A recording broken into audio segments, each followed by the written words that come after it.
Hello students, welcome back, and this is the video of class 9th biology, and today we will start the chapter 1 of biology, that is cell, the fundamental unit of life. So as you know, all the living organism in this world is made up of cell. So how can you prove that cell is the fundamental unit of life? So we will see in this video. All living organisms are made up of microscopic units called the cell, and cell is the fundamental unit of life. But how will you prove that cell is the fundamental unit of life?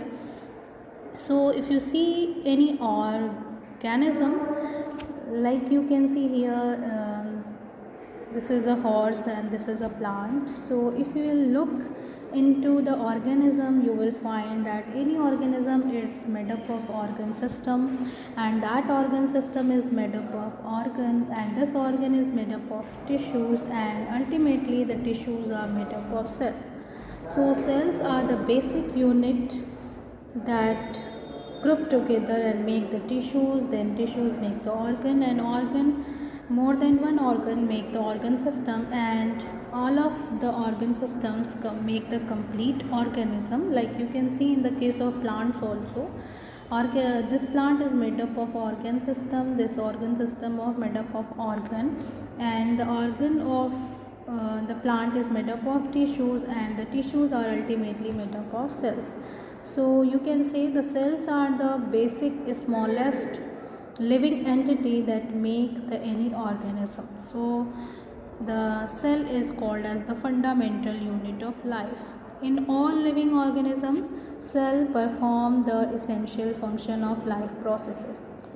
Whatever the life processes which are very essential for the existence of life, that life processes are done by the cells. Therefore the cells are the smallest unit of the basic organization of the body.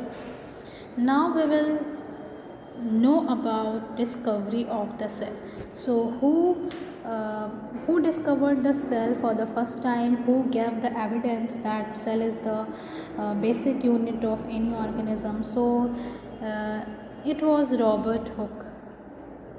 The English scientist named as Robert Hooke observed the cell in the slice of cork under his self-developed microscope in 1665. So he observed the cell in the cork. So what is cork? Cork. So here you can see this is the picture of Robert Hooke, and this is his own self-made microscope, and this is what he saw under the microscope in the slice of cork in 1665. So what is cork? Cork is a substance which is obtained from the bark of a tree. Now you can see this tree, this is a tree, and this bark of the tree, oak tree, this is the oak tree, and the bark of the oak tree is called the cork. And the thin piece of slice of cork the Robert Hooke observed under his self-made microscope, and he saw many tiny box-like structure in cork resembled to honeycomb. What did he see? He see the tiny box-like compartments, like you can see in this picture. And this is the cork tissue, and you can see the small cells, dead cells are there, and he saw there's so many numerous box like tiny compartments, and he draw the diagram. This is the drawing made by the Hooke after observing the cell in the cork tissue, and he called these compartment cells. However, cork cells observed by him were actually dead cells. As you know, the bark of any tree is made up of dead cells. So he saw the dead cell for the first time in the cork.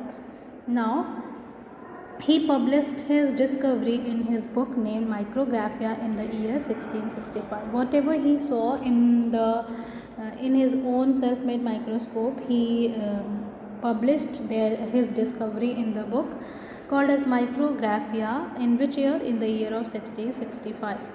1665. Now, after that, in 1674, a Dutch scientist, Antony van Leeuwenhoek, observed free living cells in pond water under his improved simple light microscope for the first time. So, the Robert Hooke, he discovered the dead cell actually, but who discovered the living cell, free living cell for the first time? So, the scientist whose name is Antony van Leeuwenhoek, and he was a Dutch scientist, and he observed for the first time the free living cell in the pond water under his improved simple light microscope. He also made his own microscope, and he saw different kind of items under his own self-made microscope, and in the pond water for the first time he saw the free living cell in 1664. Like you can see here, this is the picture of Antony van Leeuwenhoek, and this is his self-made microscope. He was also the first one to observe bacteria, protozoan and red blood. Under this self-made microscope, he also observed the bacteria, protozoan and red blood cells for the first time in the world. Like you can see here, microscopic observation by Anton van Leeuwenhoek. He draw the diagram of white blood cell, red blood cell, yeast cell, bacterial cell and sperm cell. Now after that, Robert Brown, a Scottish botanist, discovered the nucleus in the cell in 1831. Okay, in 1831, the Robert Brown, he was a Scottish botanist, and he discovered the nucleus. As you know, each cell has a control system, and that is called nucleus, which is very important organelle. So Robert Brown discovered the nucleus in the cell for the first time in 1831. Now J.E. Purkinje in 1839 coined the term protoplasm for the fluid substance present inside the cell. So the living substance, fluid substance present inside the cell is called protoplasm, and this term was coined by the scientist J.E. Purkinje in 1839. The cell theory. So let's see. So in biology, cell theory states that all the plants and animals are composed of cells which serve as the basic structural and functional units of life. So what does cell theory state? Cell theory states that all the plants and animals, means all the organisms in this world, are composed of cells. And these cells serve as the basic structural and functional unit of life. Means the structural unit of life in the organism is cell, and whatever the work that is done by the organism, that is basically done by the cells. So cells are the basic structural and functional unit. It is given in the cell theory. And you know that all the organisms are made up of cell, and that is said by the cell theory. Okay. The theory was presented by two biologists. So the question is, who gave this theory? So the answer is, the theory was presented by two biologists. First one is Matthias Jakob Schleiden, a German botanist, in 1838, and the second scientist, that is Theodor Swan, a German zoologist, in 1839. These two scientists given the cell theory in which year? In the year of 1838 and 1839. The Schleiden was the botanist, means he was studying about the plants, and Swan was a zoologist, means he was studying about the animals. And while studying the plants and animals, they concluded that all the plants and animals are made up of cell, and cells are the basic structural and functional unit of life in case of plants as well as in case of animals. These are the scientists. Sleeden and Swan. The observation made by them led to the concept of cell theory and laid the foundation of modern biology. Now, in 1855, there was another scientist named as Rudolf Virchow, and he was a German biologist, made an addition to the cell theory. He was also studying the organisms, the living organism, and in 1855 he added a statement into the cell theory, that is omnis cellula acellula. He added a sentence into the cell theory, and that sentence was omnis cellula acellula. What is the meaning of this sentence? It means that all cells arise from pre-existing cells. So he said that the new cell comes from the pre-existing cell, and now you can say that the cell theory consists of the following statements. The first one is all living organisms are made up of cells and cell products. Second one is a cell is the site for all metabolic reactions. Thus, a cell is the structural and functional unit of life. Third statement of cell theory is all cells arise from pre-existing cells by the division of already existing cells. Life of every organism starts from a single cell. This is the fourth statement of cell theory, and there is an exception of cell theory, that is viruses. Viruses are an exception of cell theory because they are not a cell. They are not a true cell, but they somehow behave like a living organism, but they do not contain the cell.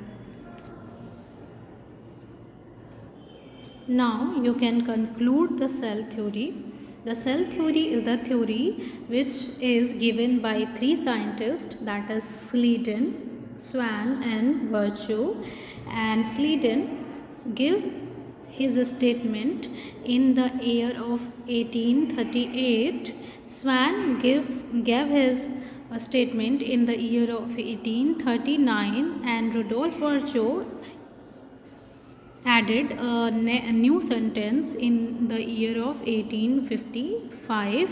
And what did they say? The Sleeden say that all plants are made up of cell, and Swan said that all animals are made up of cells, and Virchow said that all cells came from the pre-existing cells. So altogether the cell theory said that the cell is the basic structural and functional unit of life, and all the organisms are made up of cells, and the new cells arise from the pre-existing cell, and cell is the basic unit, fundamental unit of life.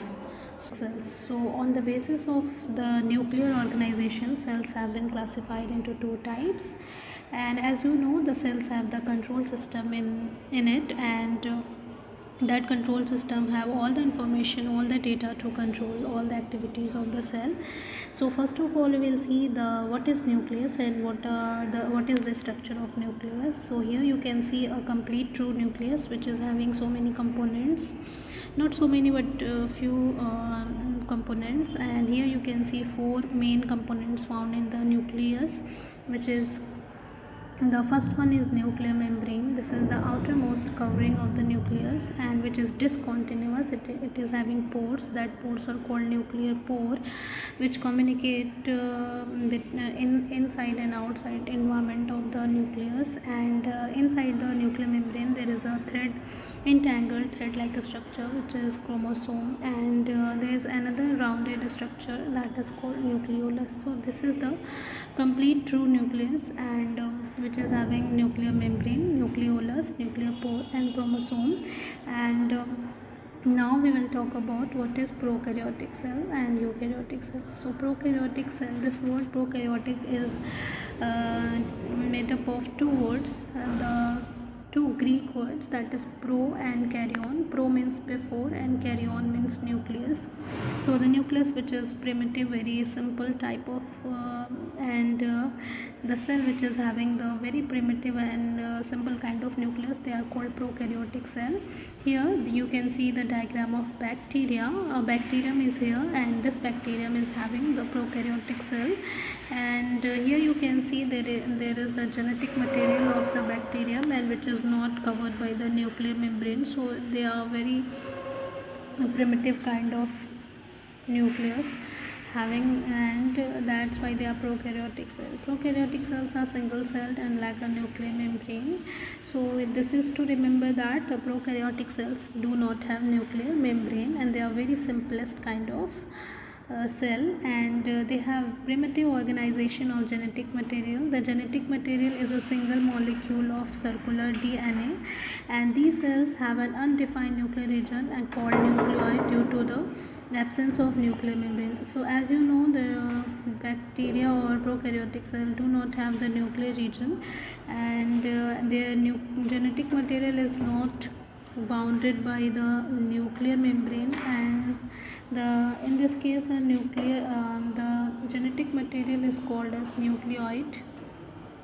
And these cells lack several membrane bound organelles as well, like mitochondria, lysosome, endoplasmic reticulum, chloroplast and nucleolus. These cell membranes are not found in the prokaryotic cell. Many of the functions of these cells are performed by poorly organized parts of the cytoplasm. So as you know, the membrane bound cell organelles are not present in the prokaryotic cell. So the functions are done in the cytoplasm itself of the prokaryotic cell. And here you can see the example of the prokaryotic cell, that is bacteria and blue-green algae. So keep this in your mind that there are two main organisms which are having the prokaryotic cells, and these organisms are bacteria and blue-green algae. Now we will talk about eukaryotic cells. Eukaryotic cells are the cells which are having true nucleus. Eukaryotic word is made up of two Greek words, that is eu means true and karyon means nucleus, means the cells which are having true nucleus, they are called eukaryotic cell. And you can see the diagram of eukaryotic cell. It is having all the cell organelles like endoplasmic reticulum, Golgi body, mitochondria, centriole and lysosome, all the cell organelles, and very importantly that they have the nucleus, complete true nucleus with the nuclear membrane. Eukaryotic cells have a well-defined nuclear membrane, and in these cells the genetic material is made up of two or more DNA molecules. The nuclear material consists of a linear DNA enclosed in a nuclear membrane. So the genetic material of the eukaryotic cell is made up of a linear DNA, and that is covered by a nuclear membrane. These cells have a well-organized nucleus, that is true nucleus, and these cells have well-developed membrane bound organelles like mitochondria, endoplasmic reticulum, lysosome, chloroplast and nucleolus, etc. Example of eukaryotic cells is plants, animals, fungi and protozoa, and as well as the human beings. Now we will see differences between prokaryotic and eukaryotic cells, and here is the table you can see here. This is the features and on which we will differentiate the prokaryotic and eukaryotic cell. Okay, the size of the cell. So on the basis of the size of the cell, you can see the prokaryotic cells are smaller in size, and they can measure from 1 to 10 micrometer, and the eukaryotic cells are large in size, and they can measure from 5 to 100 micrometer. Now on the basis of nucleus, you can say that the prokaryotic cells have undefined nuclear region due to absence of nuclear membrane, and the eukaryotic cells have well-defined nuclear region surrounded by the nuclear membrane. So basically you have to remember that in prokaryotic cells there is absence of nuclear membrane, and the eukaryotic cells, they have the nuclear membrane. Their genetic material is bounded by the nuclear membrane. Now we will see on the basis of chromosome, the genetic material that is called chromosome. In the prokaryotic cell, the single molecule of circular DNA is found, and in the eukaryotic cell more than one chromosomes are found. In case of prokaryotic cell, the nucleolus is absent, and in prokaryotic cell, the nucleolus is present. On the basis of membrane bound cell organelles, you can differentiate them that the prokaryotic cell, the membrane bound cell organelles are absent, but in eukaryotic cell, all the membrane bound cell organelles are present. So these are the main differences of the eukaryotic and prokaryotic cell, and you must keep this in your mind that prokaryotic cells are the primitive kind of cells. They are the first kind of cells developed on this earth, and eukaryotic cells are the more advanced kind of cells, and they are found in all the high class animals and plants.